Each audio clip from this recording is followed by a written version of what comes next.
Hi everybody, it's Bren from Kindred Acres Homestead, and we have a frost coming tonight. So I've been working really hard to protect whatever needs protecting, whatever's in the annual vegetable garden. If it makes it, it makes it. If it doesn't, it doesn't. That's just the way it is this year, because I'm not going to do any protecting of any of this stuff in here. So once all this pretty much dies back, we will go ahead and clean and clear and chop and drop and put our winter veggies in. We already started some winter veggies and garlic. We have garlic in over here along with a bunch of lettuce and some mustards, and we have a ton of volunteer mustards that popped up throughout the food forest. But today I was working on chopping and dropping. We've got some moringas I'm going to try and overwinter. It's been hit or miss with the moringa trees. Sometimes they come back for us, sometimes not. So I always start extra by seed inside just in case. But I laid down a big bed of banana leaves and the chops to our turmeric plant that we harvested, plants, and the tops to our ginger plants that we harvested. And then I covered it over with some wood chips. And I pulled out all the old squash vines and things that I know for sure aren't going to make past the freeze and aren't going to do anything else this year for us. And we kind of laid them down around all of our fruit trees and things like that, and covered it up. And then we've got, I pulled out all of this old maypop vines. These are actually not maypops. This is a hybrid. It's Passiflora incarnata mixed with Cincinnati. I'm not too happy about it. I purchased it with the tag saying it was maypop incarnata, but it definitely is not. It's a hybrid. And while the fruits are edible, they take forever to ripen. And so you're lucky if you get any edible fruits out of them. And I feel like it's a little bit more, it spreads a little bit more rapidly than the incarnata does. So it is what it is. I'm going to try and eradicate that, and we'll see. I know that's next to impossible now that it's already in here. We cut and harvested our roselle plants, our Thai roselle, the cranberry hibiscus, and I laid those down under the fig tree, and I didn't get to covering that up with wood chips. My body has had enough for the day. I chopped up the sugar canes and replanted those and covered those with a good layer of wood chips. We got some chop and drop here, some old corn stalks and some banana leaves and more of the Thai roselle. And so this will all get covered over in the course of the next few days. And the pawpaws are starting to drop their leaves, and they will just help to add nutrients back into the soil because they're just going to stay right there where they are. A lot is going to be changing back here this year because some things are going to be moving, like our long panels here. That's all going to come out since the trees are starting to get bigger and impeding on the space. And we're going to be moving a few things around. This pomegranate's going to come out and kind of go right where that lattice is. This is an annual, believe it or not, as big as it gets. So I can just replant that elsewhere. I love these. These are the giant Mexican Tithonias, and they're so late blooming. They could tolerate a little bit of frost, so they'll probably do fine tonight, over the next few nights. But it is a really great late food source for the butterflies, the monarchs, and things. And it smells really good, and I just love the look of it and how rapid it grows. And from a permaculture standpoint, it's an amazing plant because it's very high in nitrogen and nutrients, so it's really good for chop and drop. As you can see, I planted this here last year, and so I put it in the same spot this year, but you can see the old canes that I chopped, and I never got around to covering, but they're just gonna break down and add nutrients right back into the soil.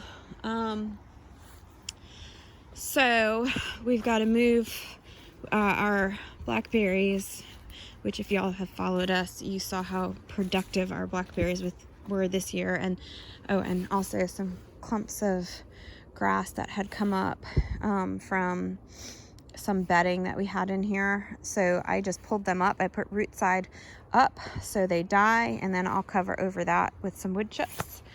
And so once it gets a little, once these start going dormant, I will actually pull out the center row so we have a walking path between these 2 rows, and I will be moving those elsewhere. We're keeping them because we did really good with the blackberries this year, and they were delicious, and you know, you can't go wrong with the blackberries. So, and like this one showed up over here, so that's going to get moved to a more appropriate spot because it's all impeding over here. Of course, this is an annual, so this is going to come out. It's just okra. This is our service berry tree, so that'll stay. And yeah, so up here we've got our mulberries. This is a dwarf everberry mulberry, and then this one is a newly planted red. This is the native red mulberry. So this is going to get to be a full-size tree. I mean, this gets 50 to 60 feet tall. I planted that this year, and it was only about like this big, and it grew super fast. So I'm excited for that. And this one stays about this tall. It's probably not going to get much bigger than that. But I love the fruits, and it's still producing even now. We've been eating handfuls of berries every day, and I love it. And we have another one over on the other side. We have a couple throughout the property. And so another moringa, we did some chop and drop, and hoping to overwinter. This has got a pretty good heavy layer of wood chips, so it should do just fine. All these squash vines here I've got to pull out because they're done for the season, obviously, and those will get laid down somewhere and covered over and turned into plant food. And yeah, so it's looking good. We're ready for this cold weather coming up, and I'm actually quite surprised at how beautiful these squash vines still are. And I harvested a ton of blossoms off of them yesterday. I'll probably do again if they make it through this frost tonight. And I love eating them. I put them in soups and stuff. And this is a new addition, this rose. This is pretty, but this kind of got a little bit wild with that grass. It's not runner grass, thankfully. It's clumping grass, so it comes up really easy. So I'll just pull it up, flip it root side up, let it dry out and die, cover it over with wood chips, and it just turns into plant food, and that'll open this pathway again. Here's the other mulberry, also producing some yummy berries. This one didn't produce as much, or I should say it did, but the birds love this one for some reason, tend to hide, you know, because they come in from the wood line and they'll perch in this tree, and so the birds get them more than we do. The other ones, they seem to leave alone a little bit more.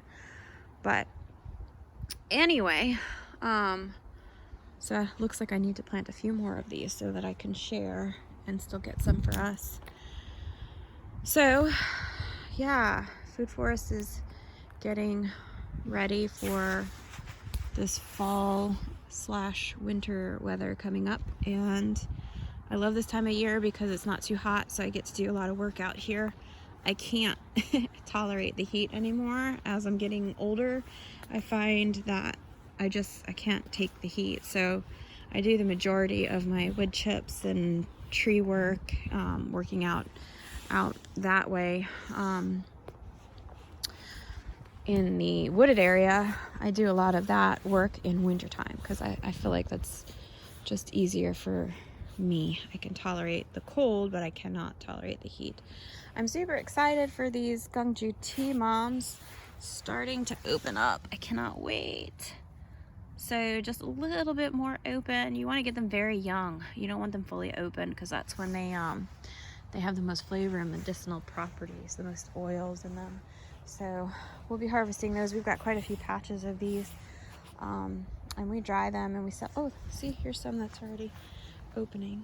Yes, I'm daring to step over here even though there's a yellow jacket nest right over there. This is like the perfect size. like perfect, this is when you want to harvest them, just like that. That's perfect. Maybe a little, you can go a little bit more open than that, but I wouldn't go much more than that. And that's when they're perfect to harvest. So I'm excited. We're gonna get to start harvesting some of those really soon.